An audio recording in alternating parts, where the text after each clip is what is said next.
Okay, let's unpack this. If you've ever thought about, setting up a base in Europe, maybe for business, tax reasons, or just wanting more flexibility, you might be surprised by one country in particular. We're diving into Hungary today, Hmm. and our source material suggests it's actually a much more dynamic, flexible gateway into the EU than you might first think. Yeah, that's right. It's not just about those high investment formal programs you hear about sometimes. There's Hmm. more to it. Exactly. Forget the huge minimum investments for a second. So our deep dive today, it's based on an excerpt from a document. It's called Strategic Pathways to Residency in Hungary by Dr. Pooyan Ghamari. And it really lays out some practical, pretty fast and efficient ways for entrepreneurs, investors, really any global citizens looking for an edge in Europe. Right, not just residency on paper, but actual operational advantages. Precisely. So our mission here is to kind of cut through the noise, distill what this document says. We want to figure out exactly how these different routes work. The ones maybe people don't talk about as much, using tourist stays, focusing on real business activities, setting up a company. How do these actually help with business growth? And importantly, tax optimization and just feeling secure. Well, the key idea from the source is flexibility. Instead of just one narrow path, Hungary seems to offer several strategic entry points. And these cater to different needs, often beyond just needing a massive pile of cash up front. That's a big difference. And what's really interesting, you mentioned this before we started, is how they can connect. They aren't just separate options. No, exactly. You can kind of chain them together, start one way, build on it. Hmm. It's quite, well, strategic. Okay, so where do we start? The source mentions something called the soft landing, using tourist or temporary stays. Yeah, that's the foundational layer, you could say. Hmm. Most people know about the Schengen visa, right? For short trips. Right. Hungary's in Schengen, so that allows entry. Exactly. So for non-EU or EEA nationals, that usually means you can be in the Schengen area, including Hungary, for up to 90 days within any 180-day period. Pretty standard. But you can't work on that, obviously. No employment rights. But here's the crucial bit the source highlights. You can use that time for business purposes, things like attending meetings, conferences, checking out the market, even negotiating contracts. That's all perfectly fine. Okay, so strategically, what's the angle here? How do people use this effectively? The source frames it as the try before you commit phase. It's apparently used quite a bit by savvy international folks. They physically go to Hungary, scout locations, meet lawyers, accountants, maybe even start the paperwork for setting up a company while they're actually there. Ah, okay, so it's reconnaissance, basically. Boots on the ground. Precisely.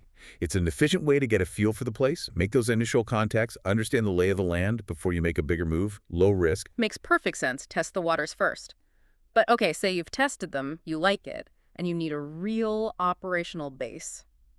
That leads to pathway 2, right? Business residency. Correct. And the source suggests Hungary's approach here is, well, notably more open compared to some other EU countries. More open how? The basis is pretty straightforward.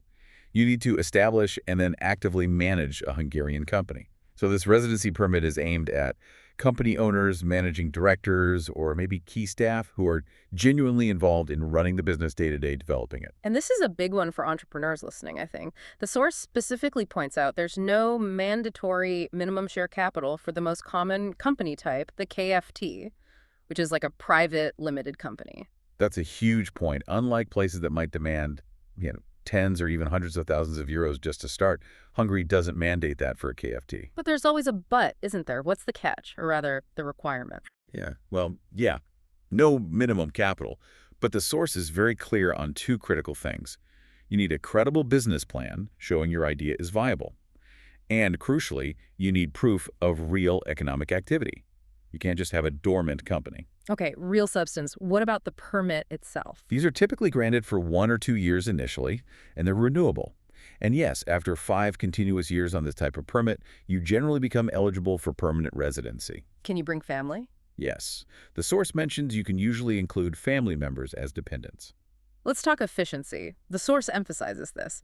What makes it practical, especially for people running businesses internationally? Speed is one factor.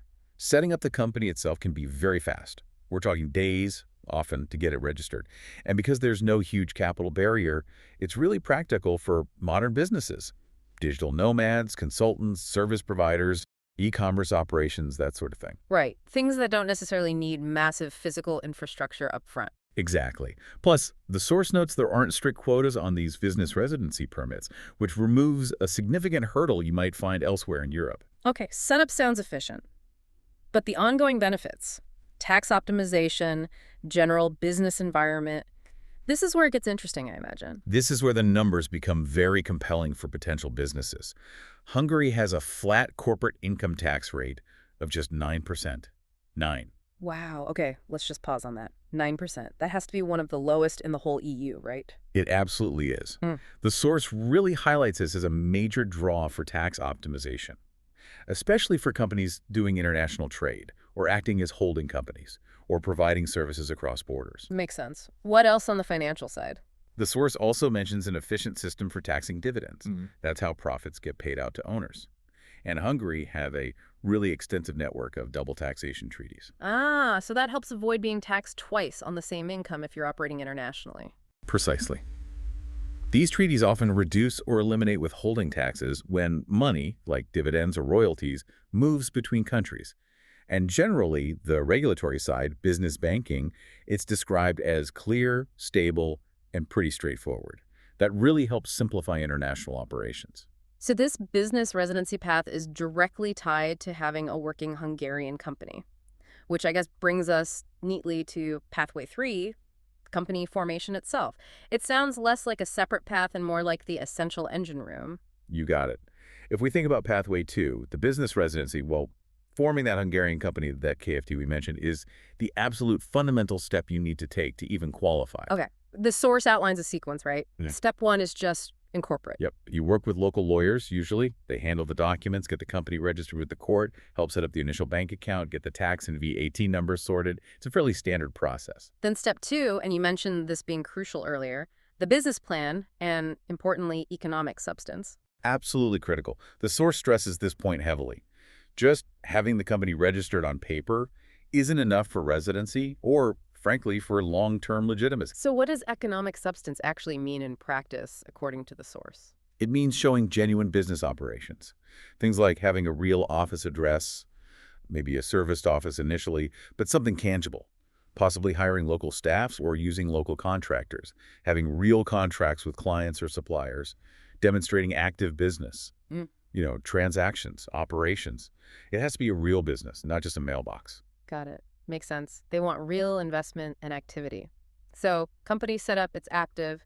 Step 3 is applying for the residency permit yourself as the director or key manager. Correct. You then make your application for the business residence permit.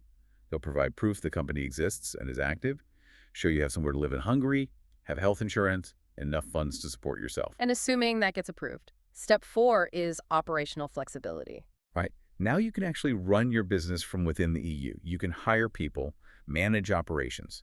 And the source really plays up the strategic advantage here, using Hungary as your central EU hub.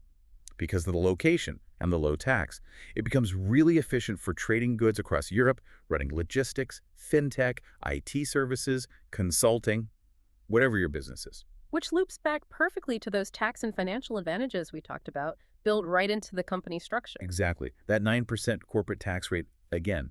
Plus, the source mentions the Hungarian banking system is generally efficient for international payments, payroll, and tax planning.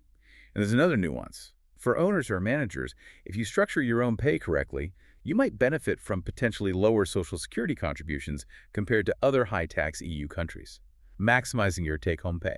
Okay, so you've got this potential journey. Land softly, build a real business, use that business to get residency, and optimize your taxes along the way. The source seems to really emphasize that these aren't isolated tracks. You can combine them, create synergies. Yeah, this is where the strategy comes in. The source gives exactly those kinds of practical scenarios. You might start with that tourist stay, right? Fly in, meet the lawyers, maybe sign an office lease, get the company registration started in person. Okay. Then, once the company's officially up, running, and starting to show that economic substance we talked about, you apply for the business residence permit. You transition smoothly. And then, over the medium term, you use that established, active Hungarian business as your platform. After 5 years, specifically, you can potentially apply for permanent residency. And maybe even citizenship down the line, if that's the ultimate goal. And all the while, that Hungarian company is your engine for running international operations in a really tax-efficient way, benefiting from the low corporate tax and being fully inside the EU market for things like banking and compliance. It paints a picture of a very integrated strategy. It sounds logical, quite appealing, actually. But navigating all these steps, especially proving that economic substance clearly and correctly, that doesn't sound like something you'd want to wing on your own. The source really hammers home the importance of getting professional support, doesn't it? Oh, absolutely. Trying to navigate international residency, company law, tax rules in a country you're not familiar with, Yeah. even if it's relatively streamlined like Hungary seems to be. There are always potential pitfalls. The source basically says expert legal and business help isn't just nice to have, it's pretty much essential if you want it to go smoothly and successfully. So what specifically does a good Hungarian advisor do for you, according to the document? How do they help? Think of them as your navigator. They streamline the whole process, handling the company's setup, the residency applications, making sure all the ongoing legal and tax stuff is done right. Compliance is key. They give crucial advice on structuring things, how to set up the company, your own role, maybe dividends, to be as tax efficient as possible within Hungarian law and those double tax treaties. They handle the ongoing corporate admin, help you spot and manage risks. And they can often connect you with help for related personal things too, like sorting residency for your family, or maybe even pointing you towards estate planning advisors if that's relevant. Right. It sounds like the difference between actually achieving the strategic benefits versus getting tangled up in red tape or making expensive mistakes. The source definitely implies that. The efficiency and success really seem to hinge on getting quality, specialized advice. Okay, pulling back for the big picture again. The source talks about Hungary's advantage, positioning it as efficient and future ready. Why does it stand out now in 2025 and beyond? Well, the summary points are its location right at the crossroads of Europe, a legal system that's described as robust and predictable, those exceptionally low corporate taxes we keep mentioning, and just a generally pro-business climate. The source really frames these residency pathways not just as paperwork exercises, but as actual strategic tools you can use for significant growth, both personally and for your business, within the EU framework. So for listeners considering this, what are the absolute must-remember takeaways distilled from this source material? Okay, first, recognize the multiple strategic entry points. It's not just one size fits all. You've got the tourist visa, soft landing, the business residency built on an active company, and importantly, you can sequence these logically. Second, efficient company formation is a core piece. It's relatively quick, minimal red tape compared to some places, and unlocks those tax benefits almost immediately. And that point about help. Professional support is non-negotiable for doing it right and avoiding problems. The source basically calls it critical for smooth success versus costly delays. And the final takeaway. The conclusion is that Hungary is presented as a secure, efficient, and genuinely forward-looking base in Europe. It seems particularly well-suited for international entrepreneurs, businesses, and their families who want operational efficiency and a stable EU home. Okay, let's quickly recap what we've gleaned from this deep dive into the source on Hungary. It really paints a picture of, well, a surprisingly multi-layered and quite clever approach to getting residency there, especially focusing on genuine business activity, not just passive investment.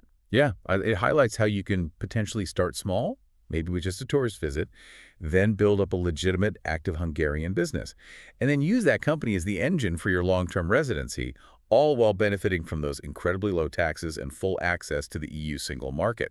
It's quite joined up. So it's presented less as just moving somewhere and more like setting up a highly functional, tax-optimized European control center for your global activities, using pathways that sound practical, fast, and efficient if navigated correctly. And that if is important. The source makes it absolutely crystal clear that while the framework itself seems flexible and potentially very advantageous, getting good professional guidance is really the linchpin. It's what helps you navigate the specifics, ensure you're compliant, and actually hit those strategic goals without, expensive missteps. Right.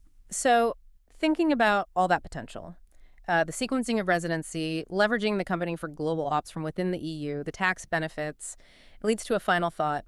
What might be the biggest strategic challenges someone faces after they've successfully done all this, after they've established the base, got the business running smoothly in Hungary? What are the unique operational or maybe scaling complexities that come with managing a truly pan-European or even global presence from that Hungarian hub? That's definitely something to mull over as you map out any European plans.